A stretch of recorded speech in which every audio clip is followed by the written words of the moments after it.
Now, we're talking about different beliefs, and we're not going to review because that takes too much time. Last week we went, I thought, longer than I would like. We talked about Christianity, and where I tripped up is we spent too much time talking about history, which I love, but we could kind of get away with it with Christianity because we all basically know what Christians believe. Well, as we move into the other religions, what they believe becomes really, really important, maybe more important than their history. So we're going to talk about history, but we're going to kind of move through it. So help me. I already asked Brother Dan to give me a hand. I'm also going to stand up because it's easier for me to see my notes. This is the signal. Yeah, that's right. That's right. Any you can do this, and I'm okay with it. We'll do this. Yeah. Do we do one of these? I like this scissor better. Yeah. We're looking at what people believe and dealing with Judaism today, and okay, good. Now, if we're talking about what a Jew, for you, and I shouldn't have gone to that first picture, right, yeah. But what is a Jew? If somebody says, oh, he's a Jew, what is he talking about? What do you think the person means? Cunning, smart. Okay, well, maybe that's appropriate that picture comes up. Because, tight with money, cunning, shrewd, curly hair, long nose. Wow, that's really appropriate. That picture was a cartoon is really appropriate. Little eyes. Usually dark hair. Too. Dark hair. Okay. Now, if you hear a person say it, what do you think he's getting at when he says, "Oh, he's a Jew"? Is it a compliment? Is it a criticism? Is it a criticism? Okay. Why do you think he meant it as a criticism? I think they're an ethnic group. They're a group. Okay, that's what they are. They say they're the chosen people. Right. God, they have a covenant with God. And they're Right. chosen people. But it's more of a group, ethnic group. I know people have done the genealogy thing, and they've come back 5% ancestry Jew. Right. As part of their DNA makeup. Right. It's like it's an ethnic group. Well, maybe that's kind of the stereotype. That we work with, a cunning, long nose, dark hair, good with money. But doesn't exhaust what Jews are. And I think that's the way a lot of people say good night. When I was growing up, that was what you said. In fact, it was used as a verb. Jew. Yeah. But these are Ethiopian Jews. So they're black African Jews. Long history in Ethiopia. Orthodox, Hasidic Jews.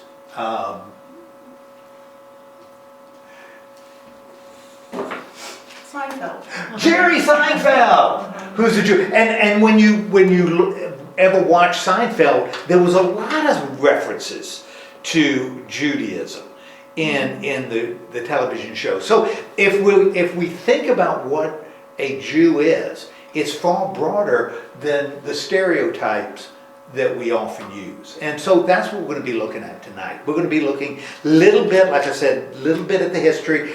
I want to really focus in on fundamental beliefs. We'll talk a little bit about sacred practices and how Jews approach Christians, the relationship between Judaism and Christianity. Okay, so that's what we're going to be looking at tonight.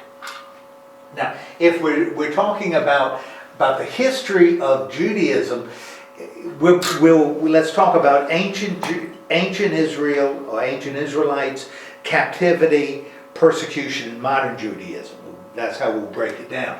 Looking at ancient Israel or Israelites, you've got pictures here. And does anybody know what that picture? The Ten Commandments? Okay, 10 Commandments. Therefore, Rembrandt. Who then is the guy? Moses. Okay, Moses and the 10 Commandments. And what role does Moses play in Judaism? Got the people out of Egypt.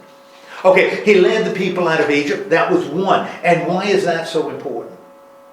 that he led the people out of Egypt?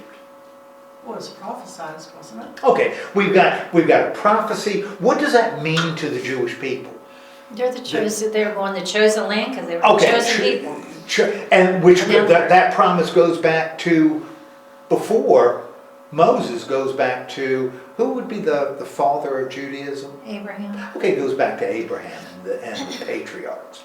Okay, so we've got Moses there. What else did Moses provide that's going to be really, really important? The law. Good, the law. We're going to see that there are going to be three things that ancient Israel is going to view as a sign that they are God's people. One is going to be land, and that's promised to Abraham and Moses leading the people out into a new land. The other thing they're going to see is the law. As long as they have the law, then they know that they are God's people. So if they have the land, they have the law, they can be sure of God, that they are chosen by God, special to God. Now, does anybody know what's going on in this mosaic? Because this is another character that is really, really important to ancient Israel. It's like the 12 tribes. Okay? Looks kind of like the 12 tribes. I'll give you a hint. This guy is pouring, the guy in white is pouring something on this guy. Anointing them. It's anointing him, right? What does anointing mean? You bless them with the oil, don't you? Okay, blessing him with the oil. So the guy in white is anointing the one in a sort of a dark toga, right? What scene do you think is being portrayed in that mosaic? Are they choosing disciples or? Well, Not yet. think about the Bible story. Is it Esau and with the blessing? Okay, not quite that Not that far far back. back. In fact, something that the Jews see as part of their history. And by the way, where are these stories about ancient Israel? Where are they being drawn? Where are we getting these stories? Well, they're in the Bible. Okay, they're in the Bible. So the Old Testament, the Bible is providing this history of the Jewish people. All right. What figure was anointed in the biblical story? An important figure in Israel. Is it one of the kings? Okay, good. King. What king? David, Saul, Okay, very Saul, good. I don't know. We remember David and Samuel anointing God, Yeah. leading to the. So that's a mosaic of Samuel anointing David with oil. Okay, and by the way, do you remember what we've talked about in other sessions, other series? Do you know? Remember the Greek word for anointing? Because when you anoint, you pour. Do you remember the Greek word for pour? Therefore, the Greek word for anoint It's not Christos, is it? is chrisma. Christmas. And the noun is Christos. The one who is anointed is called Christos, because he's the one on whom the oil is poured. Therefore, it becomes a title. The one anointed in Greek, that's Greek language, that's not Hebrew, is the Christos. Christians view Jesus as sort of the ultimate anointed one, the ultimate Christ. Okay, so we've got, so what we end up having is we end up having Moses, we end up having land, and we end up having David. Does anybody, what's going on in here? What do you think, what does it look like this guy It's is a doing? temple. Okay, it looks like he's in the temple. Right. Solomon's temple. Okay, so we're talking about Solomon, right, as another figure at the temple. What makes the temple so important? Why is the temple so important for the ancient Jews? Because it's where they see God. I mean, that's where they believe God is. Okay, they believe God is surrounding the temple, right? What do they do in the temple? what's the purpose of it? They do sacrifices. To do sacrifices, what do you need? Animals, You need animals, right? What else you need? fire. You need fire, you need An altar. an altar. And those things are found in the temple. So as we look at these ancient stories about Israel, all drawn from ancient texts, the Old Testament for Christians, we've got the giver of the law. Man, I know I am a part of God's people because God's given me the law.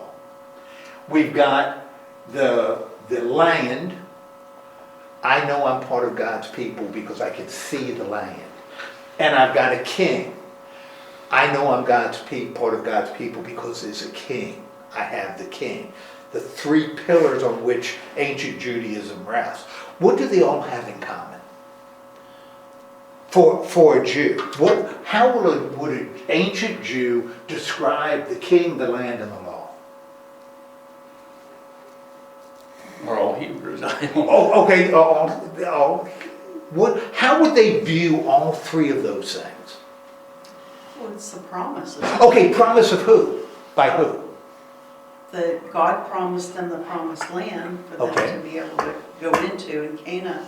And Okay. So this land is from God, right?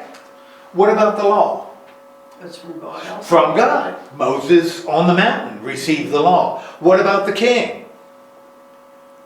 Anointed by God. From God. Yeah. Sent Samuel to anoint him. Samuel didn't pick and choose. God said. So all these three signs of what it means to be a Jew, ancient Jew, all is grounded in God giving this gift to the Jews to show that they're special.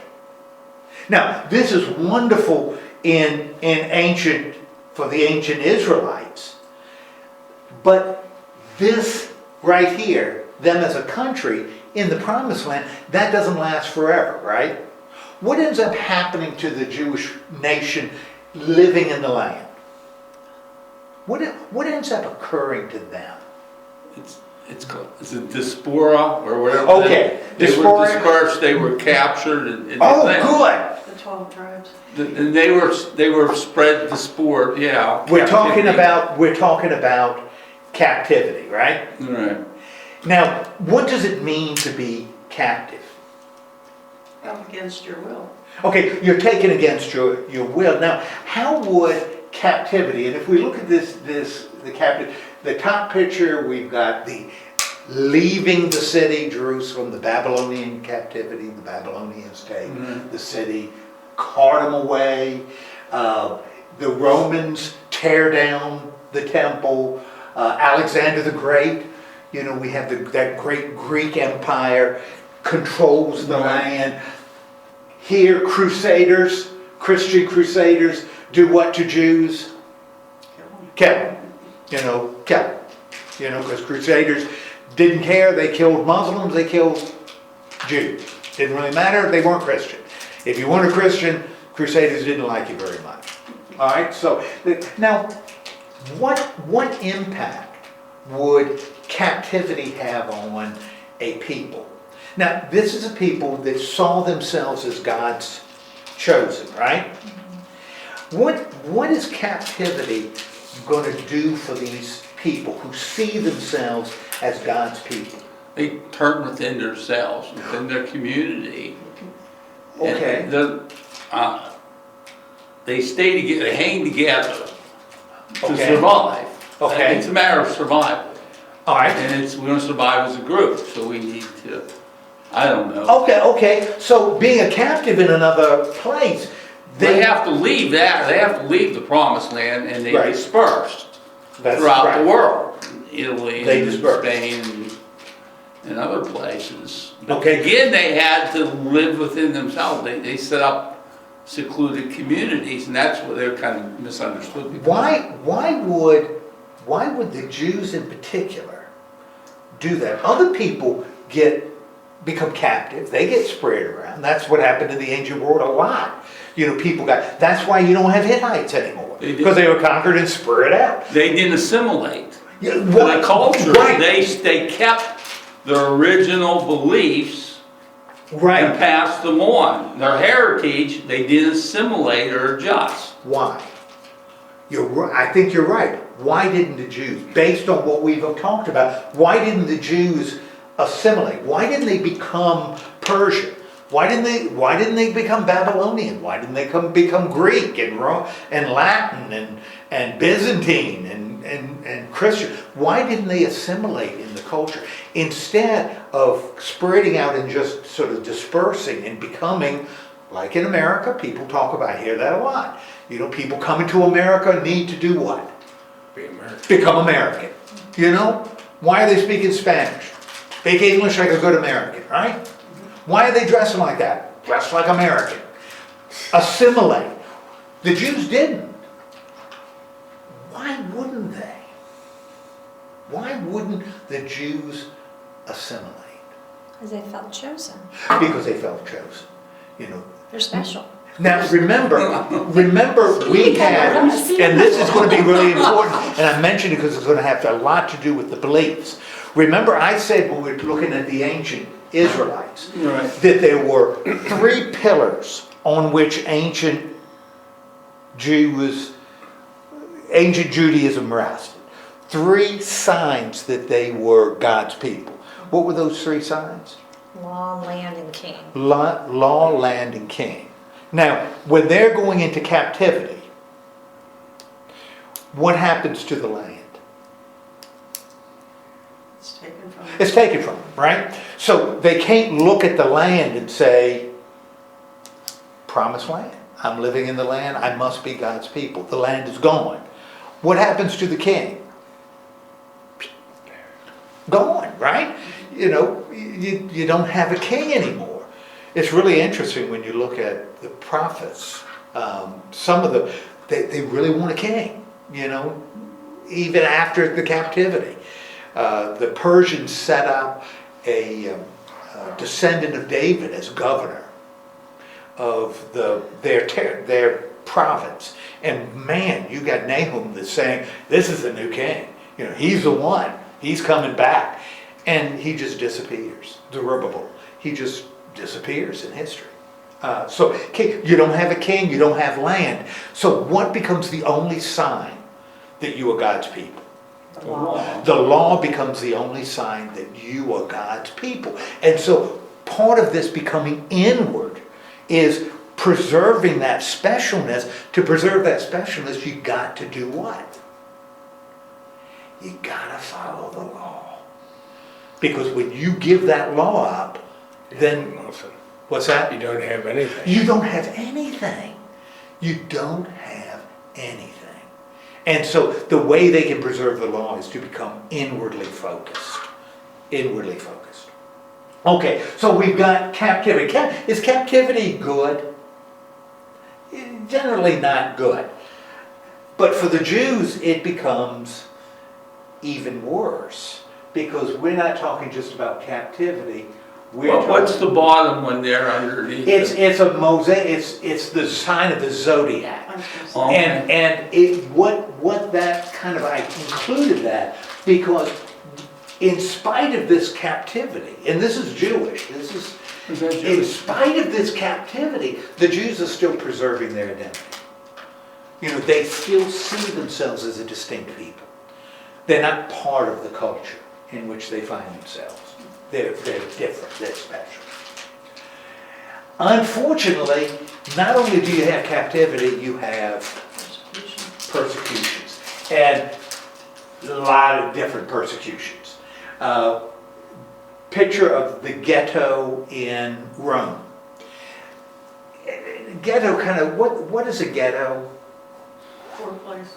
What's that? Poor. Usually, often it's a poor place, considered a poor place.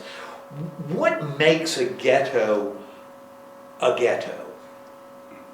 In America, we call places ghettos, right? That's become part of our, but it's not, we didn't create the word. The word goes way, way back. Why would we call like an inner city a ghetto? What are we saying about the inner city? One particular type of person lives there. Okay, Okay. It has to be Afro-American black people. one particular, Ghetto meant black in the 60s. okay, one particular kind of people live there. Right. Poor. Whatever. Usually they're separate from the culture They're that separate, surrounds right? them. You know, so they're distinct. You've got one people living there that are distinct. Now, with the ghetto, do those people leave? They don't They leave. try to. Well, back here, they couldn't. Often walls were built around ghettos. You couldn't leave. Now, what's interesting is that the people in there, because they were Jews, they didn't want to leave. Because in that ghetto, what could they do that they couldn't do if they left? Worship. They couldn't worship, they couldn't follow the law. As soon as they left that ghetto, they were now under whatever law surrounded them. They were part of culture. As long as they segregated themselves, they could remain distinct.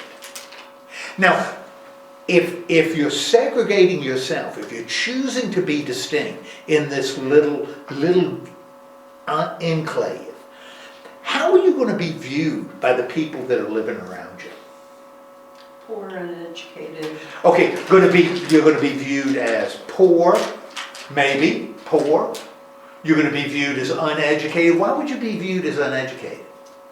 Well, you're not smart enough to get out of the area. Not smart enough to get out of, or too stupid to want to be in there, right? Yeah. Okay? You are choosing to be different. You are choosing to be different. Like if we had in the United States a group that says, I'm going to choose to be different. I don't want to be American. I want to be whatever. The culture around them is probably going to view them. How would the culture around them view a group of people that say, Suspect. okay, Possibly a they'd threat. be viewed as suspect? Threat. What's that? A threat. As a threat? Not going to be viewed positively, right? And so this is what's happening throughout Europe. You've got, and because of that, you have what are called pogroms, where these communities, not unlike Native Americans on reservations, once a place becomes seen as valuable, what do you have to do to the people who are living there? You got to move them. Because if the dominant culture sees value in where they're living, they got to what? They got to go. And it's easy to move them because they are distinct inside themselves. Kind of like Fiddler on the Roof, that where you send the people to some other place once, and since you suspect anyway that they may be up to no good, especially Christians that have this story about who's responsible for the death of Christ. The Jew is, Christians are this group that's living apart, Christ killers, don't want to be like us. But they value education. Jewish people have a tremendous high value in education, and these people were highly educated. They knew the law, they were good in business. Okay, They weren't poor people. Okay, let's think about business. And of course up top we've got a picture from the Holocaust. But that created animosity too. You know what I mean? Let's think about this. One of the advantages, now the Jews being separate in these ghettos, apart from Christian culture, made Christians look at them as a threat or a danger. The fact that they were Christ killers meant that Christians didn't particularly like them. But one of the things that becomes really interesting, and you mentioned business and money, Christians in the Middle Ages and the Renaissance couldn't loan money to other Christians and charge interest. Why would a Christian not be allowed to loan money to another Christian for interest? Why do you think Christians didn't loan make loans to one another. You could give money to somebody and they could repay you, but you couldn't charge interest. Why couldn't Christians do that? Similes, Not simony, but usury. usury. Usury. Usury. Okay, I Usury. knew it was a term. I couldn't- Yeah, usury. Usury is when you charge interest for a loan. And according to the Old Testament, the Jewish law, we'll talk about in a little bit, that Jews could not loan money to one another and charge interest. That was usury. They are your brothers. You don't try to profit off of your brother. If your brother needs money, what do? Give it to 'em. You give it to him. Now your brother may give it back and you could give it to him and expect it back. That's fine. But you're not going to profit off of your brother's need. And Christians applied those usury laws to themselves. So one Christian couldn't loan money to another Christian without and charge interest. Now, why is charging interest so important if you're going to have money flowing around? If I got a whole bunch of money and Ed wants to start a business and needs money to start a business, am I going to take my whole bunch of money and just say, okay, Ed, here you go. You just pay me back when you can. Now Ed's got my money, and even if he pays me back, I haven't made anything with my money. My money, I haven't earned a profit. So as Christians, I'm not going to open a bank to loan money. There's no reason to. When Europe starts to grow and become more focused on industry and such, you got to have money flowing. To build a business, you need money. To build a cathedral, you need money. And you got to get money from somewhere, right? You may not have all you need. You got to get it from somewhere. No Christian's going to give you money to use. But Jews could loan money to Christians. Jews could loan money to Christians and Christians could borrow from Jews because the issue of usury wasn't there. So all of a sudden, the Jews become indispensable in terms of loaning money. So Christian kings, Christian businessmen, Christian popes would go to Jews for money and they pay it back with interest. Now, if you, not only are they separate from your culture, not only are they following ways, dress in ways that are different, they don't want to be a part of your culture. Religiously, they are the ones responsible for the death of Christ, and they also are the ones who have your debt. You owe them money. How are Christians going to feel about Jews? Gonna hate 'em. They ain't going to like them, right? They may need them because they got to have money, but they don't like them. And that's what we end up seeing, throughout the history. I think I may have told you one of the things that I remember a professor telling us in a class. How should the person ask, how should Christians deal with Jews? How should we deal with Jews? And he was talking about evangelizing. How should we evangelize Jews? And the professor, Paul Ochtermeyer, he thought. And he said, I think the best way for Christians to evangelize the Jews is to not kill them for 1,000 years. Just don't kill them for 1,000, because Christians have been killing Jews for 2,000 years. Maybe we take a break for 1,000 years, and once Jews don't view Christians as the ones who are trying to kill us, then Jews may start listening to what we have to say. But until we stop killing them or viewing them as radically separate or as scheming or as cheats, we're probably not going to be very effective in sharing with them Jesus Christ. Okay, so Jews have faced a lot of persecution. It's interesting, the Holocaust has almost become the key Jewish event. When Jews theologically look, it's called Hashul. And when Jews look at the history, it used to be just the Exodus. But now it's the Holocaust becomes this defining Because it moment. led to the establishment of Israel. Yeah, it leads to Israel. It's also sort of the defining moment of Yeah, Jews right. see it as a defining moment. Okay, so we've got that as part of the history. We also have modern Judaism, and it's interesting you talked about history. This is a picture of a synagogue. We'll talk about synagogues in a little bit. And if you notice, these are people coming out of the synagogue who are attending the synagogue. How do they look? How would you describe these people? And it's in Germany. How would you go Cologne? No, it's a synagogue because you got the Star of David in the window. How would you describe these people here that are coming out of the synagogue? Wealthy and dressed up. Look wealthy, dressed well. How are they dressed? Well, she's got on a long dress and he's got on coattails, it looks like. She's got a long dress. He's got coattails.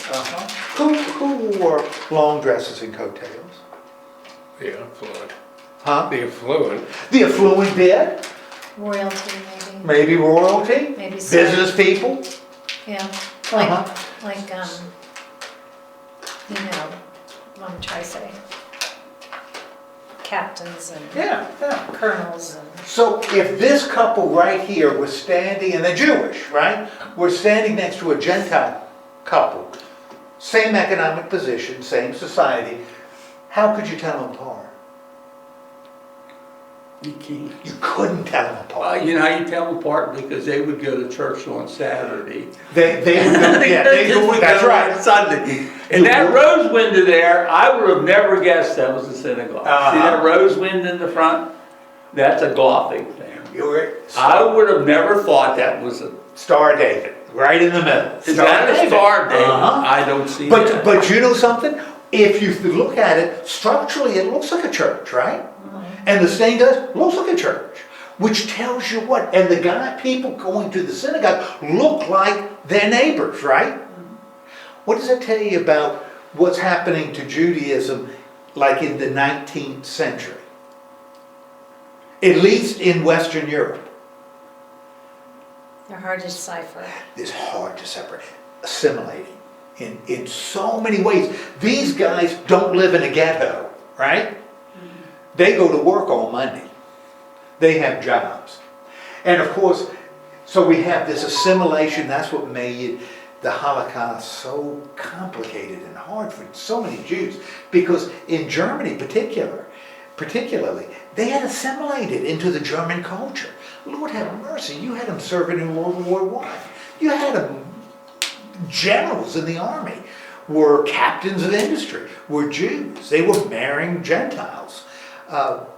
You had this cultural assimilation, although they were still religiously different. And that's why this Holocaust becomes so confusing in German culture, because the Nazis are executing or putting in concentration camps German generals who served in World War I.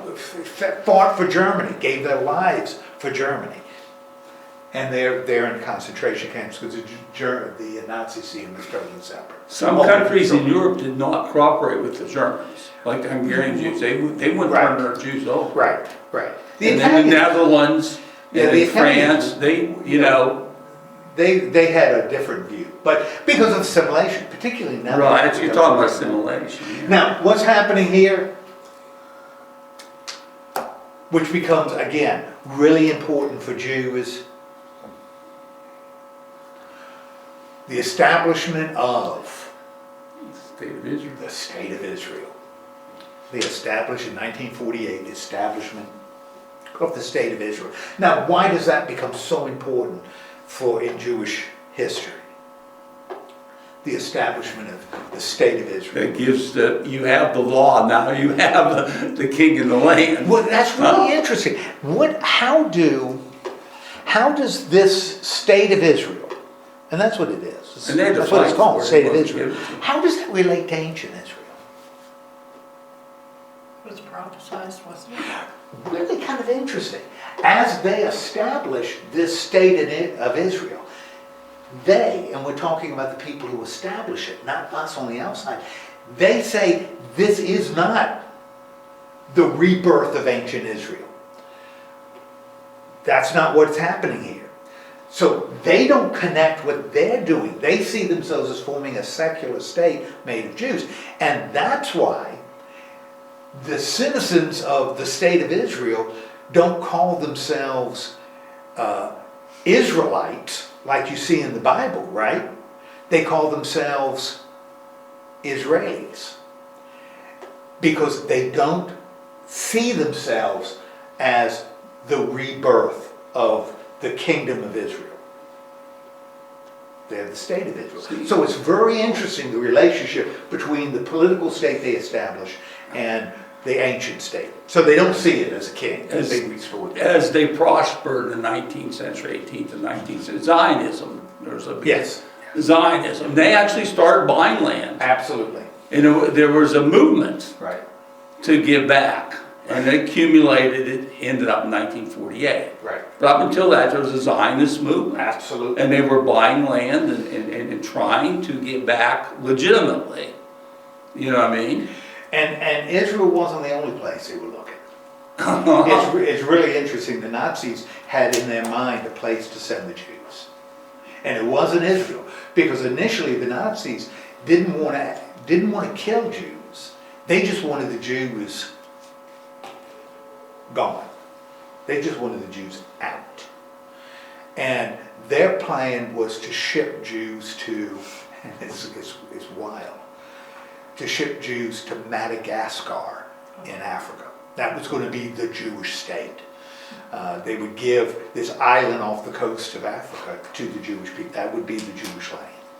The Russians established a Jewish state in Siberia towards China, on the border of China. So the people are thinking about where we can have a Jewish state. Zionists wanted it in this promised land, but they see a difference between the kingdom and the modern secular state. Okay, but that's what's going on in terms of the history. Now, this is what I think is most important.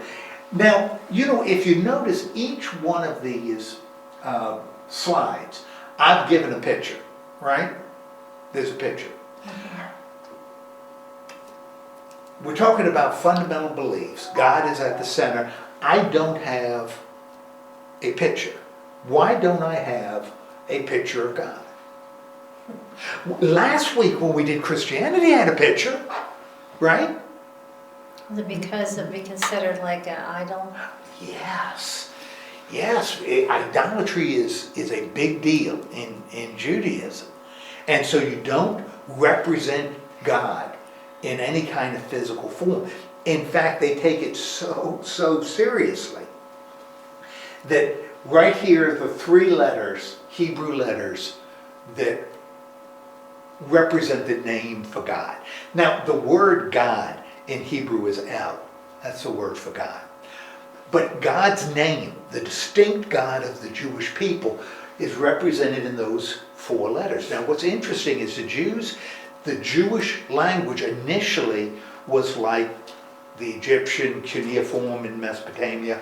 It was to be written, but the letters themselves weren't associated with sound.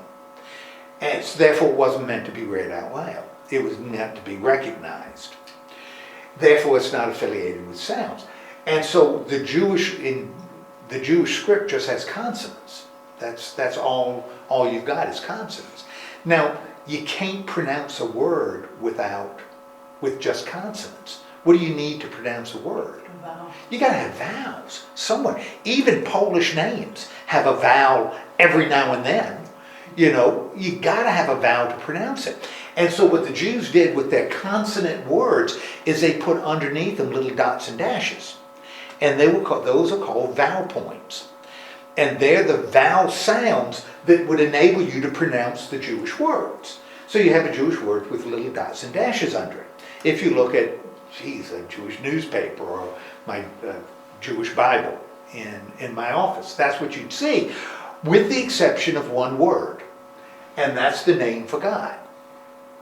Those 4 letters. Because when you hit those 4 letters, you were not supposed to say the name out loud. It was impossible for you to say the name of God. Why would the Jews say that it would be, why would the Jews not want people ever to pronounce the name for God? In fact, when people read it out loud, because people weren't reading individually, they were hearing somebody read. Because remember, they're writing on papyrus. When the reader would get, the cantor would get to that name for God, he would say the Hebrew word Adonai, which is another word. That's not Adonai. He just used the word Adonai. He wouldn't even try to pronounce these 4 letters. Why wouldn't he? Why would he use, even though that's what's written, why would he use another word instead of trying to pronounce that one? They just thought it was too holy, or maybe they thought it was using it in vain. Bango, that's exactly right. In the first commandment, when it talks about using the Lord's name in vain, that's what they're talking about. It's not talking about profanity. They're talking about using, because if I say the name of God out loud, I'm assuming that I have control, some control over God. You know, we do it in our modern culture. If I'm acting in the name, in your name, you've given me authority to do things for which you're responsible. If I'm using the name of God, I'm assuming I have power over you. And so they would never say the name for God. Personally, that's why you'll never hear me say something, and I'm going to say it now, something like Yahweh, because that's trying to pronounce this in English. No Jew would ever say that. That would be terrible for a Jew to say, because you're claiming authority over God. The word Jehovah is taking, it's interesting, it's taking the vowel points from the word Adonai and putting it into these 4 letters. So it's a false word. It has no meaning in Hebrew. God, you don't say the name of God. The Jews said Adonai and that means Lord, so person of power, person of power. When the Greeks translated the Hebrew into Greek, the Old Testament, when they hit these 4 letters, they wrote the Greek word kurios, because that's the same as Adonai, it's Lord. Kurios means Lord in Greek. That's why in the New Testament, when you see Lord, when somebody addresses Jesus as Lord, that's a divine name. You know, that has more meaning than just, ooh, you're really important. It's carrying some pretty heavy weight. Now, the reason they believe that, the reasons this is so important to the Jews, they believe God is the creator. What would it mean to be the creator? What does it mean to say God is the creator? Made the world and the heaven and the skies. Okay, made everything. Genesis. Get to the Genesis You always story. think of Judaism, but I don't know if I'm right, but the Torah, and that's Okay, the first 6 we'll or get 7. there. Yeah. We'll get there. So file that away. Now, it's interesting. God is the creator, made everything, right? What does that, if everything was made by God, what would that suggest about how Jews view everything? That's good. Yes. Jews view, which again, we're talking about something that's a little different from other religions we'll look at. Jews view the physical world as good. There's a goodness to creation. That's why you look at the Genesis story. After God creates in this real neat pattern in the first chapter of Genesis, after God creates everything, what does he say? And it is good. Because Jews view creation as good. God is one. What does it mean to say God is one? One person. Cannot be separated. One identity. Which means Jews are going to have a hard time becoming Christian. Because Christian means that God is, 3 in 1. yeah, more than one. He has separated himself. And a Jew would say, no, God doesn't. God is one, you know. Okay, God is all powerful, which means God would have what? Unlimited power. unlimited power, and yet God is also really personal. God relates to his people and even individuals within his people. But God is kind of the ultimate other. God isn't us. God is there because he's creator and controller. Okay, and I'll tell you, see, that's why idolatry is so dangerous for Jews. Because as soon as I make God an idol, what am I doing to him? What am I doing to God when I reduce him to the idol? The story of Aaron and the golden calf, which is a huge story in Exodus. You know, the people creating this calf. Not that they thought the calf was God, but the calf would enable them to focus on God. Why would that be so bad, given what Jews believe about God? What are you doing to God as soon as you make... You're replacing him. Well, replacing him... I don't know if that's the right word. Minimizing him. You're minimizing him. You're Minimize. replacing him, minimizing... You're limiting God, right? Right. You're taking the God who is creator, one, all-powerful, and what are you doing? You're making him into something that you can see and control. That's why Jews aren't going to have pictures of God around. Christians, on the other hand, coming from, sort of a Gentile background, where there were a lot of gods you sort of personified.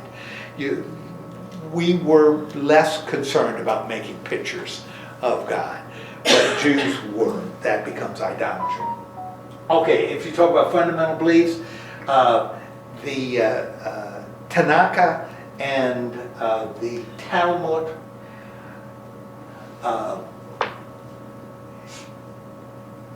the Tanakh is what we call the Old Testament. And the Old Testament is divided into three parts. The Torah, and what's the Dan? You First seven. It's the first 7 or 8 chapters. Well, no, you're close. It's not 7. How many books are in the Torah?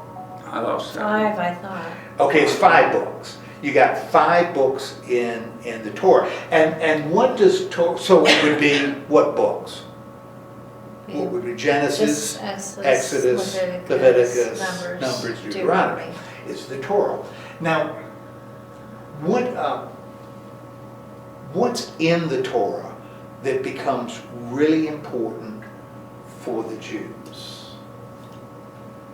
Why is the Torah so important for the Jews? What does it Kind of represent? like their history. A lot of the history. Remember, I said there were 3 pillars on which Judaism stands. Right. Ancient Judaism stands. You had land, you had law, and you had king. What's in the Torah? They find it goes up until they get their own land. Right. Well, what is in the Torah? Isn't it the laws? The law. That's what Torah means. The law. The Torah contains the law. And a Jew believes the law is from where? The law was given by God. Conveyed through Moses, given by God. Nevi'im. So you have the Torah, the Nevi'im, you have the Nevi'im, and the Nevi'im, they're the prophets. They divide their testament into 3 parts. You have the first 5 books, then you have the Nevi'im, the prophets. And what would the prophets be doing? Foretelling the future. Well, it's interesting. When you look at prophets, what prophets are more like is they're more like preachers. They talk about the future, but usually they're drawing implications. What are the prophets interpreting and applying? What would the prophets be interpreting and applying? The law. The law. So the prophets take the law and apply it. And then you have the Ketuvim, and the Ketuvim, they're called the writings. And the writings are like Proverbs and Ecclesiastes and Job. That's part of the writings. And what if you looked at Proverbs, what makes up the Proverbs? What are the Proverbs? Who wrote Solomon? Who wrote the Proverbs? Well, attributed to Solomon. Why would He they collected attribute them it? all. Well, why would they attribute it to Solomon? The wisdom. of Solomon. Yeah, So that's it. Because Solomon was wise. That's why a lot of the Psalms are attributed to David. Why would the Psalms, which are songs, why would they be attributed to David? David played the lyre, so he must have written songs. Why would they attribute Proverbs to Solomon? Because Solomon was wise. The Psalms are wisdom, right? They They're justify the wisdom. law to a certain extent. What's that? They kind of justify the They law. do, and they give They give specific examples. Huh? but practical knowledge, right? Practical knowledge, Yeah. right? If I want to raise my kids, go to the Proverbs. If I want to know how to treat my neighbor, go to the Proverbs. It's wisdom writing. What becomes interesting, and maybe sometime we'll talk about it in the future, is there's so much contrast within those. Because Proverbs is going in one direction, and Job is going in another direction, and Ecclesiastes is going in another one. So, but all of those are considered wisdom literature. Now, to take the stuff that's in the Tanakh and to make it, because you got a law. What would be a law, an Old Testament law? Give me an Old Testament law. Honor your father and mother. Honor your father and mother.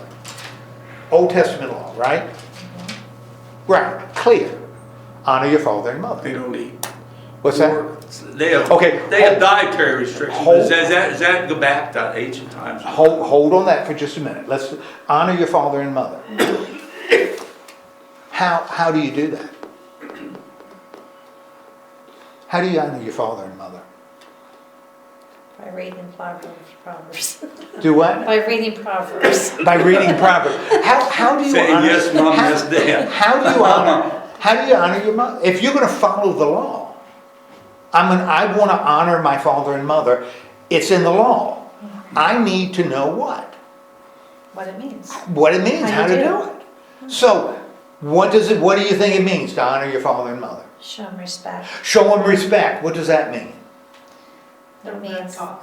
What's that? Don't backtalk. Don't backtalk. Well, what if don't respond to them. But what if they ask you a question? Can you respond then? Yeah. Okay, so that's not backtalk. What if they are about to do something really dangerous? Are you allowed to say, Mom, that's really dangerous? Are you allowed to do that? Is that backtalk? I would think so, because you're looking at their safety. Yeah, you're thinking about that safety. What if they're doing something you don't think they should do? Is that backtalk? You're in a gray area. Oh, we're in a gray area. But Donna, this is the law. This determines your relationship with God. Can we live in a gray area? You know, No. So what do we have to do to the law? dissect it. We have to dissect it. And that's what the Talmud did. That's what good night. You think of one that's really easy. Thou shalt not kill, right? Duh, thou shalt not kill. Therefore, no soldier can ever fight in a war. Oops, we got a problem. What if I kill somebody by accident? Ooh, that's tricky. Is that murder? Have I broken the commandment? Well, they have an eye for an eye. Ah. Is that part of Jewish law? I don't know. Huh? Yeah, okay. It becomes, I have to take the laws and start defining them, right? I have to do, and that's what the Talmud did. Because remember, you don't have land anymore, you don't have king anymore. This is it. Therefore, you had better, if this is part of what you believe, you had better follow it. It's rabbinic teachings over centuries on how these laws are interpreted and applied.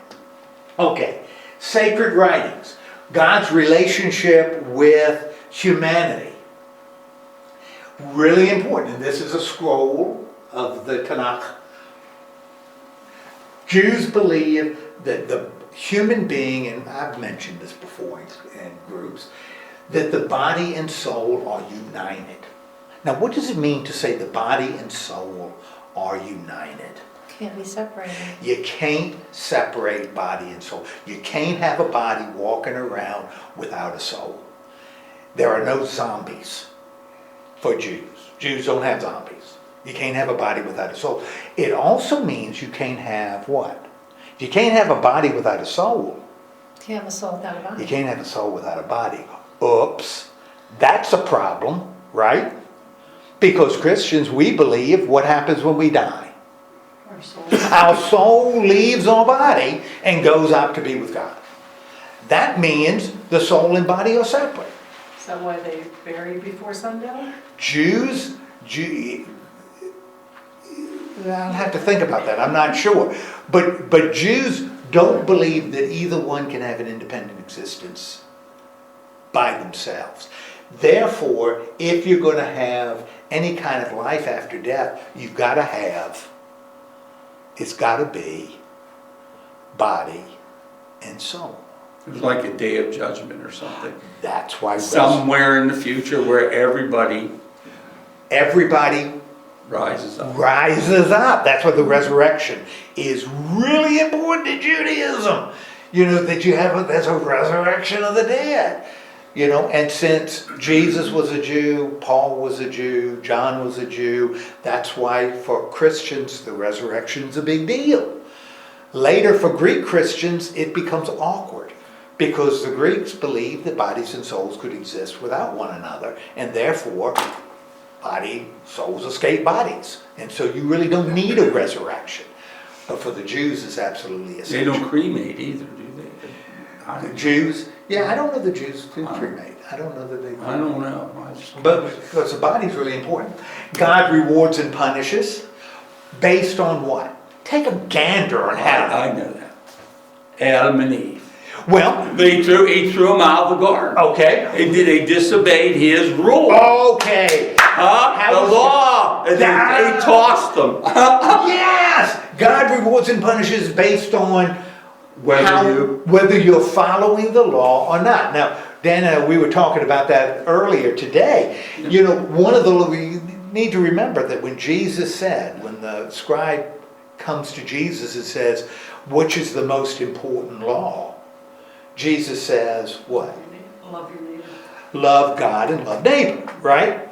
And when he did that, he wasn't making it up. He was quoting the Tanakh, the Old Testament. He was quoting Jewish scripture. So loving neighbor is part of the Jewish law. Loving God is part of the Jewish law.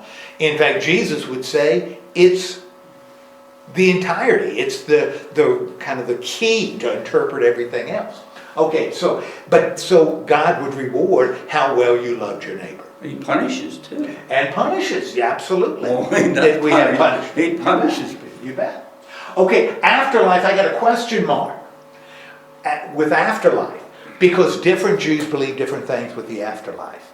Even when we look at the ancient Jews, some ancient Jews, like Sadducees, believed that you lived your life, you died, and you were done. You lived on in the memory of your family, community, loved ones. That's how you experienced life after death. Now, there's a problem, though, if I also believe that God rewards and punishes. If you live a good life, God rewards you, life following the law. If you live a bad life, violating the law, He punishes you. What's the problem if we only have this one life to live? If I believe God rewards and punishes, what is the problem if this is the only life we've got? That would mean God would reward and punish during this life, right? Right. Are there any, and we see that a lot in the Proverbs, that God rewards the righteous and punishes the wicked, right? And we all know that happens all the time. Am I right? The wicked always are punished during this life. Evil people always get their comeuppance sometime during this life. Donna, you're shaking your head. You don't believe that? Yep. You think some stinkers live long lives and die stinkers? Unfortunately. So we got a problem. The world's not fair, huh? Oh, yeah, but if I believe that we only live this life and God is a God of justice and reward, then we got a problem because some righteous people suffer their entire lives and some wicked people don't. And we got a problem. If we're going to say God is a just God. And so you almost have to have then an afterlife. Not in the Torah, but that's what the Jews say. So that must be a time for God to do what? Judge. To judge, balance the scales, right? If God is going to reward and punish, there's inequity, right? Just like Lady Justice with the scales. God balances the scales. The story, if you want to see an example of how Jews viewed the afterlife, read the parable of that Jesus gave about Lazarus and the rich man. Because that's the point. Exactly. That God does what? Balances the scales. Balances the scales. That's what a just God Won't does. even give him a drip of water. Yeah. Well, if you got everything he even says, Abraham, you got everything during this life, don't complain that you're not going to have much in the next one. If you had nothing in this life, you're going to be rewarded later. You're going to get a lot. It's just justice. That's justice, balancing the scale. So afterlife becomes important for some Jews. Other Jews, still not. Okay. Israel is chosen for a purpose. What's the purpose Israel was chosen? What do you think the purpose would be? Why would Israel be chosen? To rebuild the temple. Well, to rebuild the temple. Is it going to be a bigger purpose than just for Israel? Remember, if we look at the prophets who were interpreting the law, Israel is going to end up being what? A blessing for, yes, God's people. Israel is going to be a blessing for this good world that God has created. Israel is going to be God's instrument to bless this world. It's going to flow through Israel. Okay, might sound like a stupid question. Yeah. They believe that God is a Jewish God. He's their God. Does that radiate out to include the rest of humanity? Jews believe that... Is it it's exclusive to them? No. They don't share. Do they share? Yes. They believe by his nature, since there's only one God. That one God is God for everybody. All of humanity. All of humanity. Not just Jews. Not Jews. But God has chosen out of humanity to be the example. Yeah, that's it. God has chosen a piece of humanity to bless the rest. That's right. It's a people that he's working. And that's how the Jews can justify or can understand their captivity and persecution. That this is all part of God refining his people so that eventually they can become a blessing to others. But they believe that's part of it. That's part of it, yes. That God is going to work through this people to provide a blessing for everybody. But you can't say the word God. You can say the word God. You can't say those 4 letters. Oh, okay. You can say God, because like I said, El. And Samuel means face of it. Anytime you see El at the end of a name, Daniel, Samuel, God, it's a Jewish name with God in it. Face of God, hand of God. It's going to have something to do with God in it. El Shaddai is the God of power. El Elyon is a God of a mountain. El is a name for God. But the proper name for God weren't supposed to say. Okay, let's think about some, and we're going to move through this. Some practical, based on what we just talked about, how would Jews view themselves ethically? What would they be? What would they do?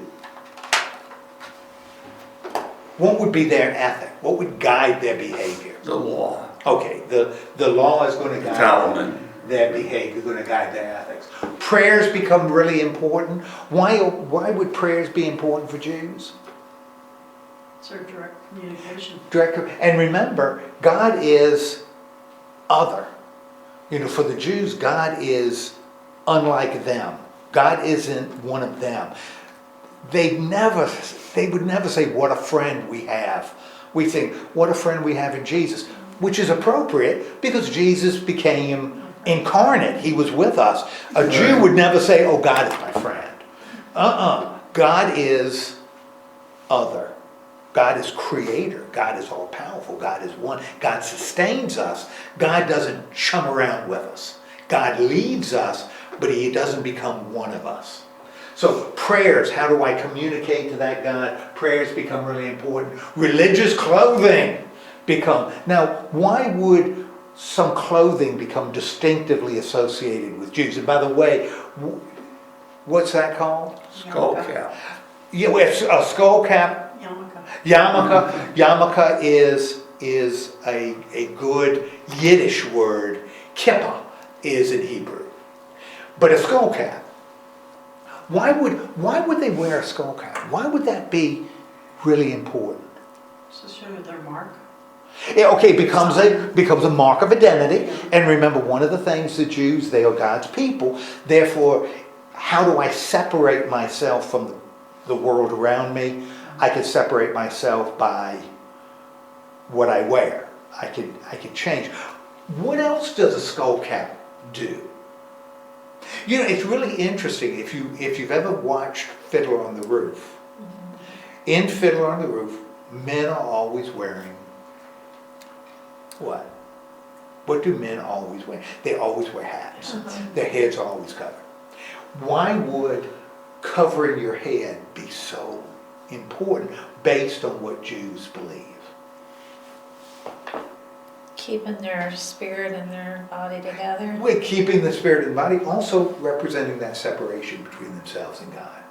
You know, that's a kind of a physical sign that there's not that kind of immediate intimacy with God. Okay, so religious clothing becomes important to their identity. Sabbath. What is the Sabbath for the Jews? What does it represent? Sunrise to sunset. Okay, it's sunrise to sunset. Know that because that's what they sing in Fiddler on the Roof. Sabbath. What does it represent? Why? When? For one, when is it? When do they celebrate Sabbath? Saturday, don't They celebrate. Why is it celebrated on Saturday? It's the seventh day. It's the seventh day. God rested. Yes, it's the day God If you count Sunday as day rested. one. You keep the seventh day holy, right? Set apart. And so they celebrate it as a way to do what? Relax. Well, To we honor would church, do but it. not to work, They don't work. Why don't they work on the Sabbath? because it's a day of rest. And why is it a day of rest? Because God rested.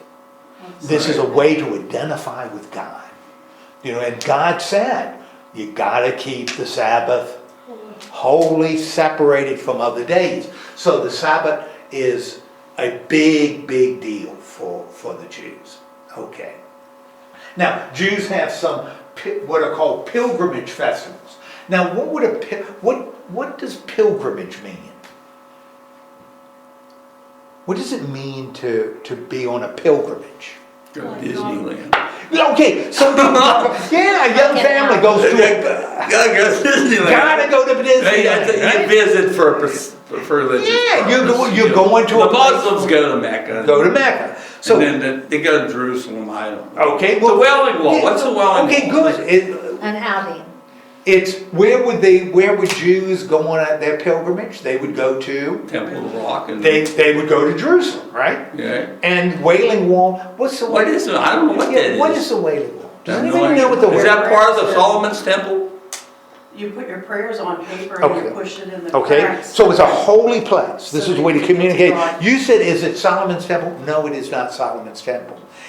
It is the last bit of Herod's temple. When Herod the Great rebuilt the temple. Because Solomon's temple was torn down when the Babylonians conquered Jerusalem. They tore down the temple. Of course you want to tear down the temple because that's tearing down a place where people could unite. They could view it as an identity. You know, when you conquer people, you tear down what might unite them against you. So they tore down the temple, tore down the wall. So they can't defend themselves, tore down their national temple. Well, when the Jews returned to the land under Ezra and Nehemiah, the first thing they did was what? Even before they built the wall, what did they rebuild? Got to rebuild the temple. Why do you have to rebuild the temple? Because that's the center of their life. Because that's the center. That's the only place Jews can perform sacrifices. The only place you could have animal sacrifices. Nowhere else. You couldn't build other temples around. You had to perform sacrifices in Jerusalem. To perform sacrifices, you had to have a temple. In fact, before they built the temple, the very first thing Ezra does is he builds an altar. And it's in not a field, but it's outside. You build a stupid altar because you gotta start performing sacrifices. In fact, the altar was outside anyway. The ancient temple. The temple, you didn't perform sacrifices in the building. You performed it in the courtyard outside the building. So that's the first thing Ezra built before he built a building. And that was eaten by the priests? What's that? Was that food eaten by the priests? Absolutely. Okay. Absolutely. What wasn't consumed because you burned it because that was offering to God. But yeah, that's how the priests could survive because they had no other income. So they would survive based on the animals. Unfortunately, priests became corrupt because that's what happens, and they did some fast and loose stuff with the food. But yeah, that's what they did. Herod thought the old temple that was built by a returning people that didn't have the glory of Solomon, he thought it was second rate, and that he wanted, as a foreigner, to give the Jews something they could be proud of, so he rebuilt the temple. And in the New Testament, when Jesus is at the temple, it's Herod's temple he's visiting, not Solomon. Solomon's temple has been gone a long time. Okay, so these are festivals. Passover is a big festival, Kish. It's associated with a meal. What is the significance of Passover? It's when the blood of the lamb was put on the doors. Yes. And that way the spirit that was killing the Jew babies were baby boys, they passed over them. Passed over. So Passover is associated with what event in Jewish history? Does Herod pop up in there? I don't know. No, not Herod, but Part of the Exodus. wasn't yes, it? it's the beginning of the Exodus. And that's why they had the unleavened bread, because Yes. Oh, okay. That's I remember right. Now. I remember. That's right. Yeah. Unleavened Okay. bread because you Yeah, couldn't wait yeah. for it to rise. Right. You had to take it right now. Therefore, Okay. Passover is associated with food that you would need. It's a reminder of the Exodus, the beginning of the Exodus. the bitter herbs that they ate. That's exactly right. So you could identify with it. That's one of the pilgrimage festivals. In other words, just like with Mecca and the Muslims, we'll talk about next week, Jews were expected to go to Jerusalem for the Passover. Shabbat, which we call Pentecost, had to do with, boom, what's happening here? Moses is getting the law. So Pentecost, 50 days after, but they're calling it Shabbat. 50 days after Passover, they have a celebration where What time of year is that? Well, 50 Spring, days it summer. would be. Summer? Is it summer? Well, it would be in Spring. late May, June. Oh, okay. It would be in late May and June. I understand they're using a different calendar, but it's pretty close. Yeah. So late May and June, they would celebrate, which is about the time you'd be. Is that a one-day festival? It's Pentecost is 7 days. 7 days. 7 days. It's 7 days. A 7-day festival. Okay. And Sukkot is celebrated in the fall, and it represents again the Exodus, but that time in the wilderness. And it's also called the Festival of Booths. And booths are like little shacks, like little tents. Why would that be part of the celebration of the Exodus? That's how they had to live. That's how they had to live. So, remember now, what do all three of these have in common?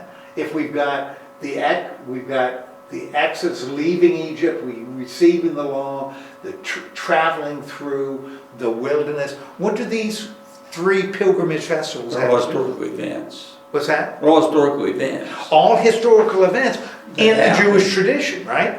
And in this case, they're all related to, Easter. yeah, well, for us it's Easter. All of these are dealing with the The Exodus. Exodus. All of it dealing with the Exodus. What's Yom Kippur? Is that Okay. part of, is that separate or is that part of? Here we go, High Holy Days. Oh, I thought that was part of. Okay, Rosh Hashanah, because we've heard about Rosh Hashanah before. And what is Rosh Hashanah? Anybody know that that's what Rosh Hashanah? It's the day of remembrance. It begins a Jewish New Year, Yeah. right? And it's a day when you start focusing your attention. You search your soul. What time of year is that? That's in the fall. That's a fall. That would be in the fall. But it's a time, Rosh Hashanah is when you sow. Now understand, this is also about the time crops are coming in. But it's a time when you focus your attention. You start going into meditation. Begins a 10-day process. Rosh Hashanah is the first day in a 10-day process that ends with, it's sort of like confession. The Muslims do it with Ramadan, we'll talk about next week. That's kind of what Rosh Hashanah is. It's a time when you start looking at yourself, what do I need to change? What am I doing in violation of the law?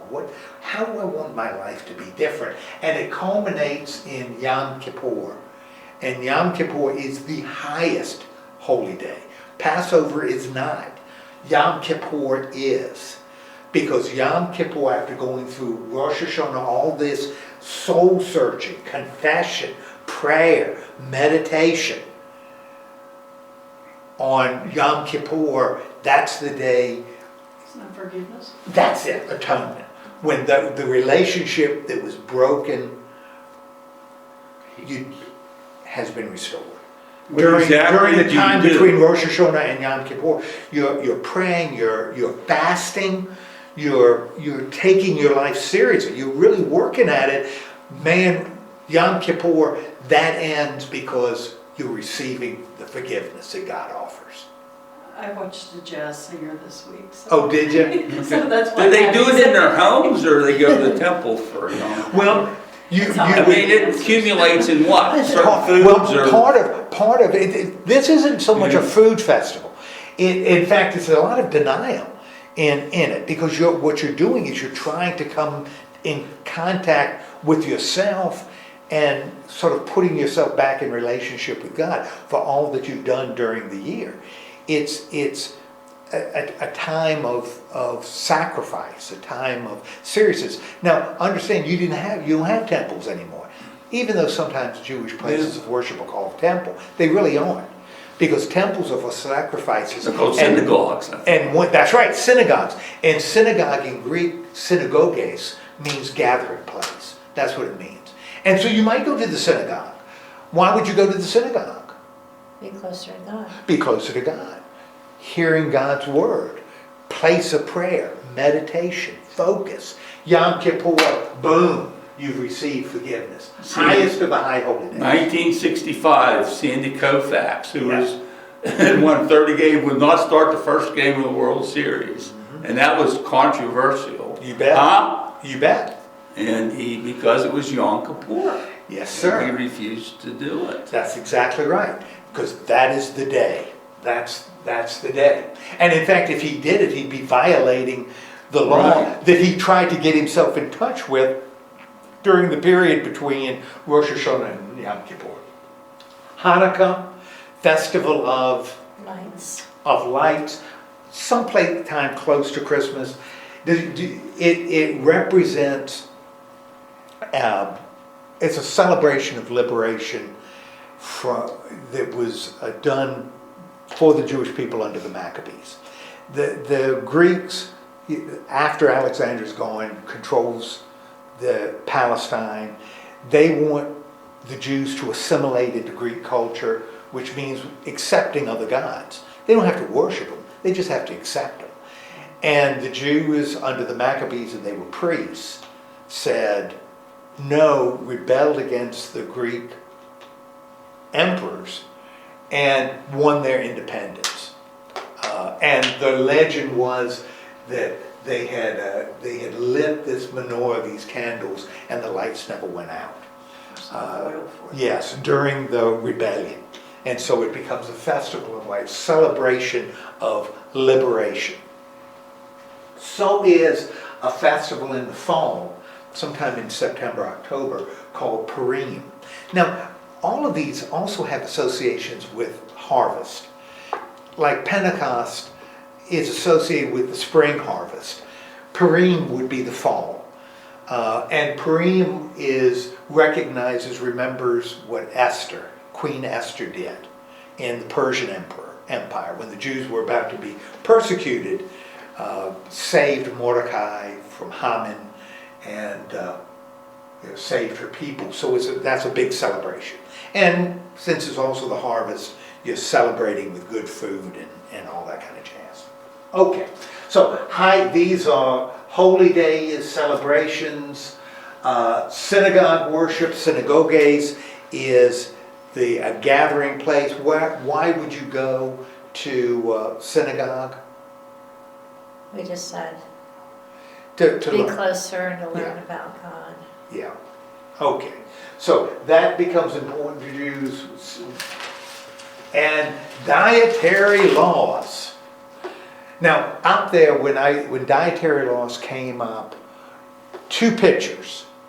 One, what's going on here? That's a big. They're hooks, right? Yeah. I got 4 different hooks. And what is this? I don't know. Cheeseburger. It's a cheeseburger. Bacon. Yeah, cheeseburger. All right. Dietary laws. Now, why would I do the hooves with the dietary laws? This with the cloven hoof. You can, according to the law, you could eat animals that had a cloven foot, which means separated. Which means you cannot eat. What are some things you cannot eat? Pork. Well, problem is, look at this. That's a pig foot. Yeah. What is that foot? That's cloven. The hoof is cloven, right? Split in the middle. You can't eat a horse because they don't have The split foot. a split foot. So you cannot eat horse. You cannot eat donkeys. You can't eat anything with a solid hoof. But you can eat cloven hoofs, which would include things like Goats and sheep. sheep and cattle and that kind of jazz. Also, pigs have cloven feet. Yeah. So where does that come into they can't eat pork? Well, Or is it because cloven. they eat? You could eat animals with cloven hooves, who also chewed a cud. Oh, geez. So cloven feet, you had to chew a cud.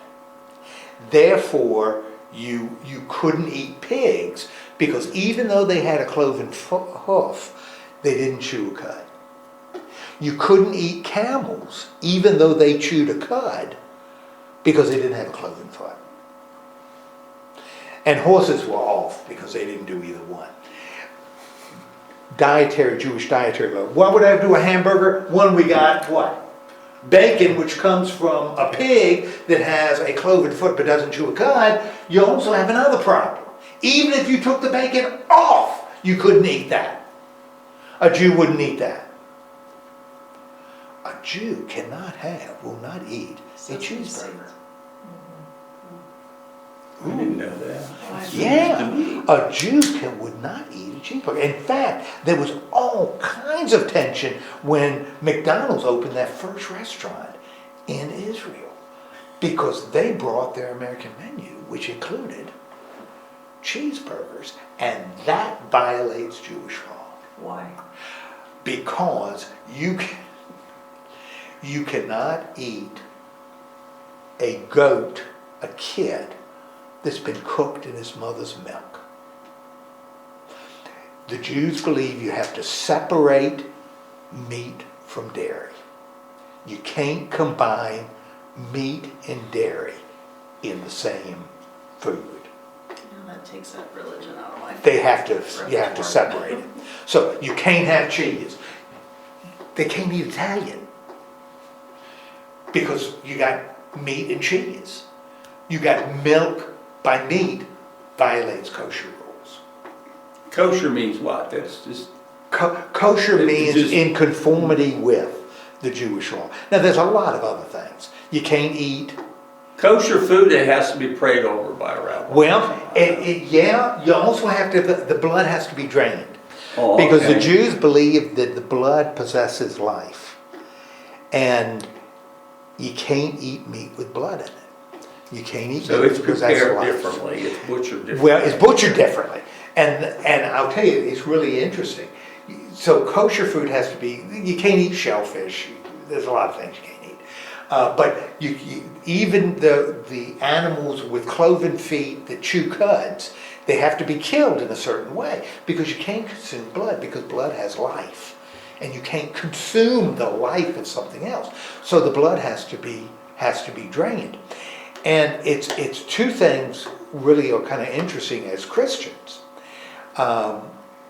One, when Paul was dealing with the church in Rome, you had a big controversy in the Roman church when Jews were coming back in.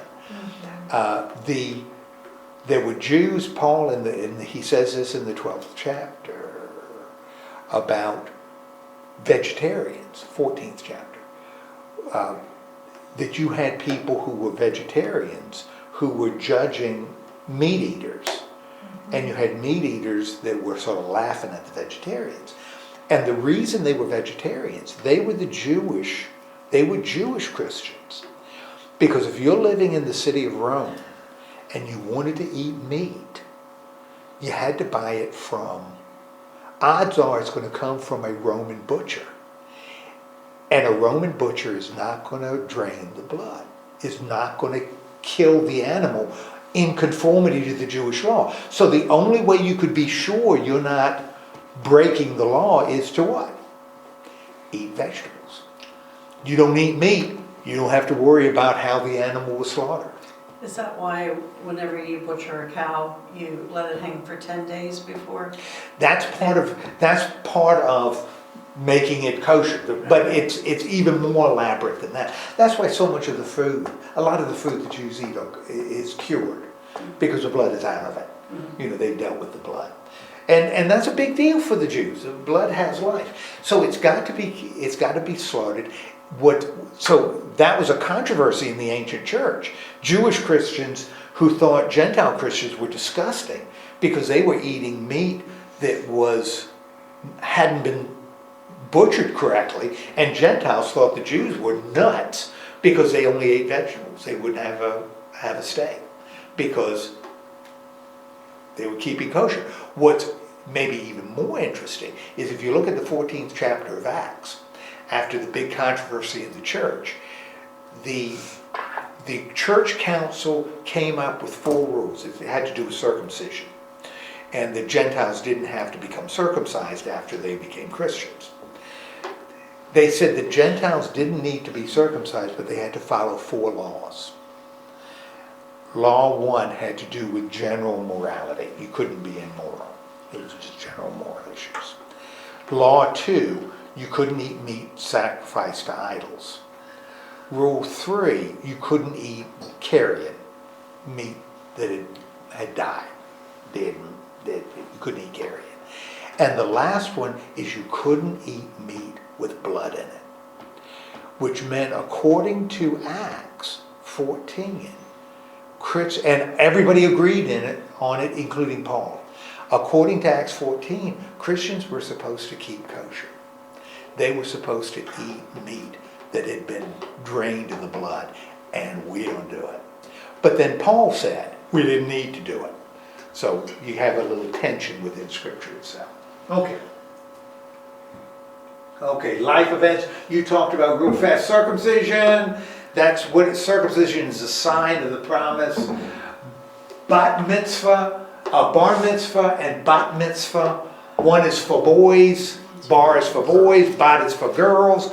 Boys, this is when you enter adulthood. And a boy enters adulthood at what age?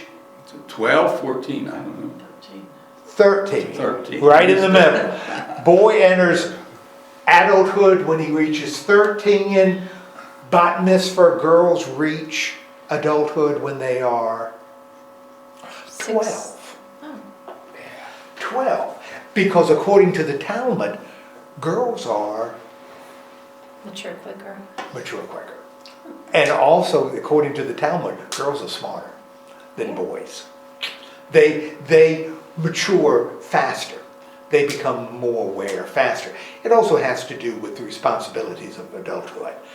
For boys, it's far more dramatic, odious than for girls. Girls are more simple in that society.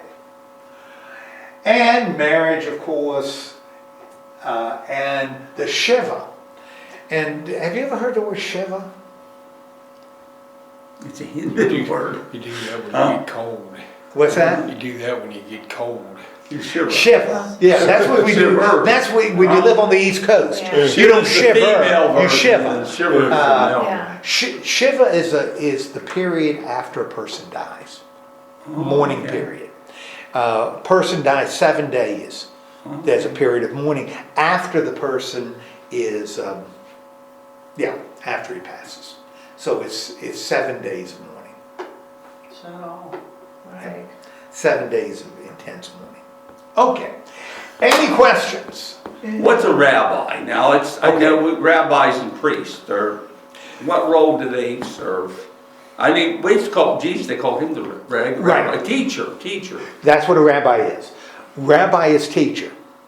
And what are they teaching? What would a teacher be The law, teaching? Teaching the law. Torah, That's what it Talmud. is. That's what they're teaching. A teacher, a rabbi is a teacher. Somebody who teaches. What's the difference between a rabbi and a priest?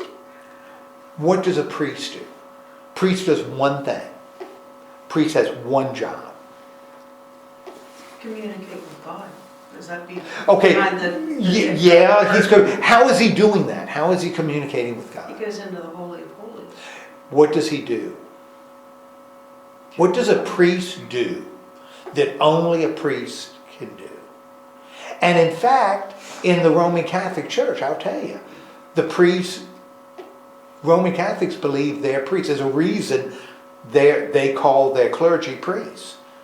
But we don't. I'm not called a priest. Well, because you're married. Is one of them. Why? What does a priest do He's got that a them Catholic God. priest does? Well, he does communion, he does confession. Sacraments. A He priest measures the sacraments. performs sacrifices. You're right, Donna, because he stands between humanity and God. So priests perform sacrifices. In the Catholic Church, they have priests because every time the Mass is celebrated, Jesus Christ is sacrificed. That's why Roman Catholics have altars, because you need an altar to do sacrifice. That's the reason you have altars. That's the only reason you have an altar, is to perform a sacrifice. And priests perform that sacrifice because, remember, it is the actual body and blood of Christ. Priests stand between human beings and God. And that's what priests do. Rabbis don't do that. Right. In Protestant, Reformed Protestant churches, Methodists are a little different. Episcopalians and Lutherans are a little different. But for Reformed Christians, I'm more like a rabbi than I am a priest. Right. Because We're Protestants. in Reformed Christianity, who are the priests? We have priests. Who are the priests? Priesthood of all believers. We have priests in Reformed Christianity. Who do you think the priests are? The elders. No. You. You Priesthood of all believers. That's The Lutheran. priesthood of all believers. No intermediaries between yourself and God. Every person can relate to God on their own. Places that have priests, the priest is the one that stands. They petition for the people. Exactly. Well, we can do it. That's why you confess to a priest, because you tell the priest what bad things you've done, the priest tells God, God tells the priest tells you what you need to do to atone.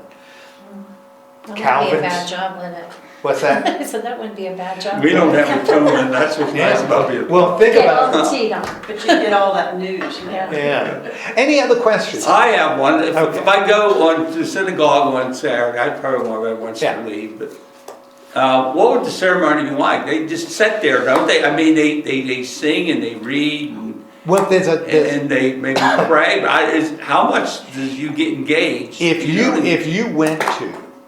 you went to a reformed synagogue, because there's a lot in Judaism we didn't talk about. Right. You know, modern Judaism, there are three main groups.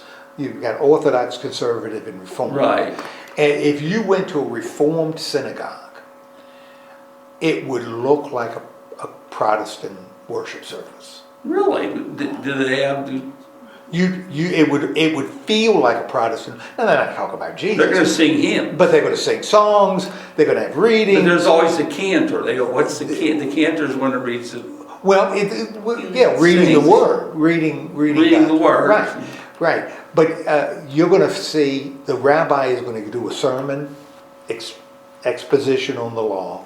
It's going to feel like a Protestant service. Oh, now, if you went to an Orthodox synagogue, Reading, now you're talking about something very different. That's what I think of. Yeah, No, you're it's talking like about one on something. the other. Yeah, you're talking about something very, very different. Yeah, that's what I think of. Right. Originally, the synagogue was just the place where people gathered to talk about law. That's why in the New Testament, you have like Jesus reading. He wasn't recognized as the rabbi. He was just there. So people would read. Not many people could read, so it was Is that kind of a tax select. collectors? They have tax collectors in the synagogue. Well, no, because a tax collector would be, well, a tax collector probably could, although I thought, it would be a I don't know violation the of Bible the law. that well, but Yeah. I thought he went to, and he, threw the tax collectors out. I thought he was in the synagogue, or temple. Temple, that was in the temple. Wait, Temple and synagogue are two different things. yes. Oh, okay, that's my mistake. Because. See, I don't know anything about it. What's really important, and then I gotta let you go. Okay. But in ancient Judaism, there was one temple, that's it, no other. When the Babylonians tear it down, there is no substitute temple. And as a matter of fact, they tried to build, or some Jews thought actually constructed a temple in Egypt. But it wasn't accepted in Judaism because there is only one temple. There's only one place to perform sacrifices. That's why Jews don't perform sacrifices now, because there's no place to do it. If they rebuilt the temple, then they would perform sacrifices again. They would perform animal sacrifices if they rebuilt it. But they can't, because sitting on the temple mount, right there is the Dome of the Rock, which is, It was Muslim at one time. that's right, the third most important building in Islam, because Abraham is the father of the Muslims too.